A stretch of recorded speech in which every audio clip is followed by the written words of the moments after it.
e dou aulas há algum tempo. E por 13 anos vivi em companhia de cadáveres e durante a minha carreira estudei anatomia a fundo. Posso, portanto, escrever sem presunção a respeito de morte como aquela. Jesus entrou em agonia no Getsemane e seu suor tornou-se como gotas de sangue a escorrer pela terra.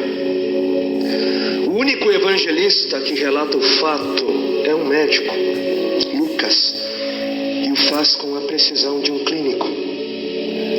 O suar sangue, ou hematidrose, é um fenômeno raríssimo. É produzido em condições excepcionais. E para provocá-lo é necessário uma fraqueza física, acompanhada de um abatimento moral violento, causado por uma profunda emoção, por um grande medo. O terror, o susto, a angústia terrível de sentir-se carregando todos os pecados dos homens devem ter esmagado Jesus. Tal tensão extrema produz o rompimento das finíssimas veias capilares que estão sob as glândulas sudoríparas, e o sangue se mistura ao suor e se concentra sobre a pele, escorrendo então por todo o corpo até a terra. O corpo dele inteiro havia se tornado negro, porque ele havia suado sangue. Só para os irmãos entenderem qual é o estado de espírito que leva alguém a suar sangue. O terror, o susto, a angústia terrível de sentir-se carregando todos os pecados dos homens devem ter esmagado Jesus.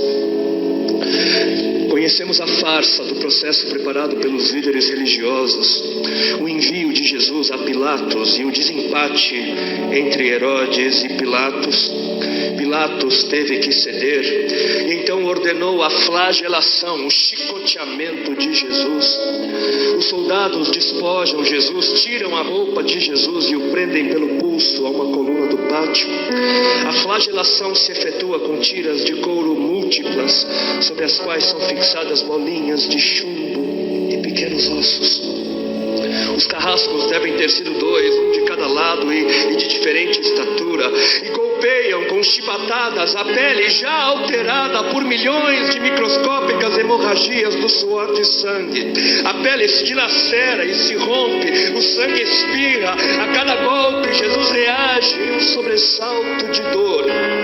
As forças se esvaem, um suor frio lhe impregna a fronte, a cabeça gira em uma vertigem de náusea, calafrios lhe correm ao longo das costas. Se não estivesse preso no alto pelos pulsos, cairia em uma poça de sangue. Depois o escárnio da coroação, com longos espinhos mais duros que os de acácia. Os algozes entrelaçam uma espécie de capacete e o aplicam sobre a cabeça de Jesus. Os espinhos penetram no couro cabeludo, fazendo-o sangrar, e os cirurgiões sabem o quanto sangra o couro cabeludo. Pilatos, depois de ter mostrado aquele homem dilacerado à multidão feroz, o entrega para ser crucificado. Colocam sobre os ombros de Jesus o grande braço horizontal da cruz, que pesa uns 50 quilos. A estaca vertical já está plantada sobre o Calvário. Jesus caminha com os pés descalços pelas ruas de terreno irregular, cheias de pedregulhos. Os soldados o puxam com as cordas. O percurso é de cerca de 600 metros. Jesus, fatigado, arrasta um pé após o outro. Frequentemente cai sobre os joelhos e os seus ombros estão cobertos de chagas, de ferimentos. Quando ele cai por terra, a viga lhe escapa, escorrega e lhe esfola o dorso. Sobre o Calvário tem início a crucificação. Os carrascos despojam o condenado, tiram a roupa do condenado, mas a sua túnica está colada nas chagas, nos ferimentos, e tirá-la produz dor atroz. Quem já tirou uma atadura de gás e de uma grande ferida percebe do que se trata. Cada fio do tecido adere, cola a carne viva, e ao levarem a túnica se laceram as terminações nervosas postas em descoberto pelas chagas. Os carrascos dão um puxão violento, e há um risco de toda aquela dor provocar uma síncope. Mas ainda não é o fim. O sangue volta a escorrer. Jesus é deitado de costas. As suas chagas se incrustam de pequenos elementos. Depositamos sobre o braço horizontal da cruz. Os algozes tomam as medidas. Com uma broca é feito um furo na madeira para facilitar a penetração dos pregos. Os carrascos pegam um longo prego pontudo e quadrado, apoiam-no sobre o pulso de Jesus e com um golpe certeiro de martelo o plantam e o rebatem sobre a madeira. Jesus deve ter contraído o rosto assustadoramente. O nervo mediano foi lesado. Pode-se imaginar aquilo que Jesus deve ter provado: uma dor lancinante e agudíssima que se difundiu pelos dedos e espalhou-se pelos ombros, atingindo o cérebro. A dor mais insuportável que um homem pode provar, ou seja, aquela produzida pela lesão dos grandes troncos nervosos que provoca uma síncope e faz perder a consciência. Mas em Jesus não. O nervo é destruído só em parte, e a lesão do tronco nervoso permanece em contato com o prego. E quando o corpo for suspenso na cruz, o nervo se esticará fortemente como uma corda de violino esticada, e a cada solavanco, a cada movimento, vibrará despertando dores dilacerantes. Elevam a Jesus. Os ombros da vítima esfregam dolorosamente sobre a madeira áspera.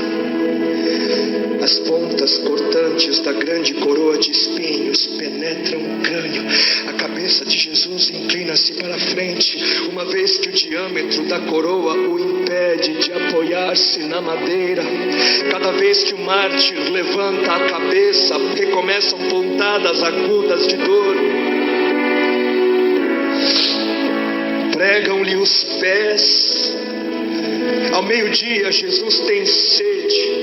Não bebeu desde a tarde anterior e estava desidratado pela perda de tanto sangue. Seu corpo é uma máscara de sangue. A boca está semiaberta e o lábio inferior começa a pender. A garganta seca lhe queima, mas ele não pode engolir. Tem sede. Um soldado lhe estende sobre a ponta de uma vara uma esponja com bebida ácida de uso entre os militares. Tudo aquilo é uma tortura atroz. De repente, um estranho fenômeno se produz no corpo de Jesus.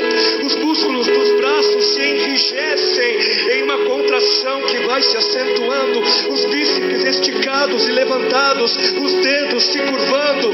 É como acontece a alguém ferido de tétano, a isto que os médicos chamam de tetania.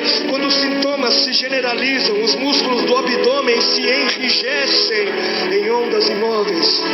Em seguida, os músculos entre as costelas, depois os do pescoço e finalmente os músculos respiratórios se enrijecem. A respiração se faz pouco a pouco mais curta. O ar entra, mas não consegue mais sair. Jesus respira com o ápice dos pulmões.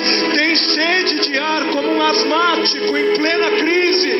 Seu rosto pálido pouco a pouco se torna vermelho, depois se transforma num violeta purpúreo. Jesus é envolvido pela asfixia.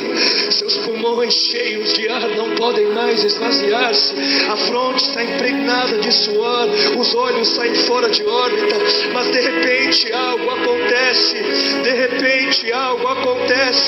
lentamente, com um esforço sobre-humano, Jesus toma um ponto de apoio sobre o prego dos pés, ele esforça-se a pequenos golpes, se eleva, aliviando a tração dos braços, os músculos do tórax se distendem, a respiração torna-se mais ampla e profunda, os pulmões se esvaziam e o rosto recupera a palidez inicial. Mas por quê? Por que este esforço? Por quê? Porque Jesus quer bradar: Pai, perdoa-lhes porque não sabem o que fazem. E logo em seguida o corpo de Jesus começa a afrouxar-se de novo e a asfixia recomeça. Foram transmitidas 7 frases pronunciadas por ele na cruz, e cada vez que quer falar ele deverá elevar-se, tendo como apoio o prego dos pés. Inimaginável!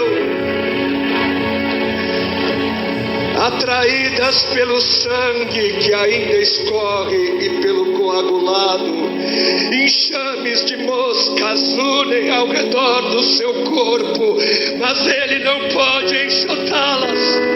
Pouco depois o céu escurece, o sol se esconde, de repente a temperatura diminui, logo serão 3 da tarde, e depois de uma tortura que dura horas e horas, todas as suas dores, toda a sua sede, todas as cãibras, toda a asfixia, todo o latejar dos nervos medianos lhe arrancam um lamento: Deus meu, por que me desamparaste?